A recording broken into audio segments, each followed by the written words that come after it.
ṣé pé bí ilẹ̀ wà. Mo ti ń wá yín kiri mi ò mọ̀ pé bí ilẹ̀ jókòó sí mò ń bọ̀.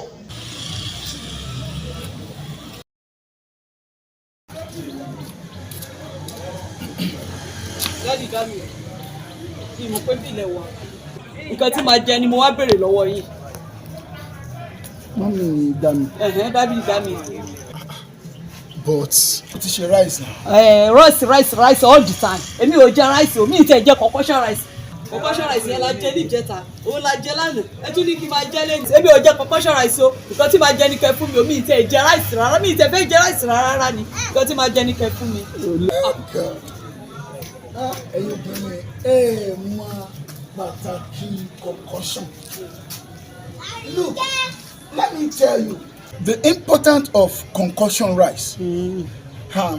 Ṣọ́ra ẹni tó bá jẹ concoction kò ní confusion débi pé ó máa ní confusion ó máa ní conclusion tí ó dára nítorí pé everything ẹ̀ pátá ló máa wà well concluded.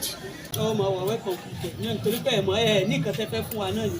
Ìrònú olóyìnbó yẹn fi kọ̀ tó bẹ́ẹ̀ yẹn ẹ pẹ̀lẹ́. Rúgbẹ́ ẹ̀ nìkan torí ráìsì yẹn nìkan concoction yẹn nìkan ṣá ẹ máa jẹ concoction yẹn lèmi ò jẹ concoction mọ́. Kí ló máa ń ṣàwọn obìnrin náà? Mo ò mọ important concoction rice. Look, ẹ jẹ́ ká máa jẹ concoction o. Ẹ jẹ́ ká máa jẹ concoction. Aládé TV tún ti dé o, ẹ̀yà wá wòran.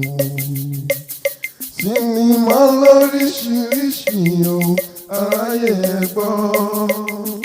Àṣà ìdí.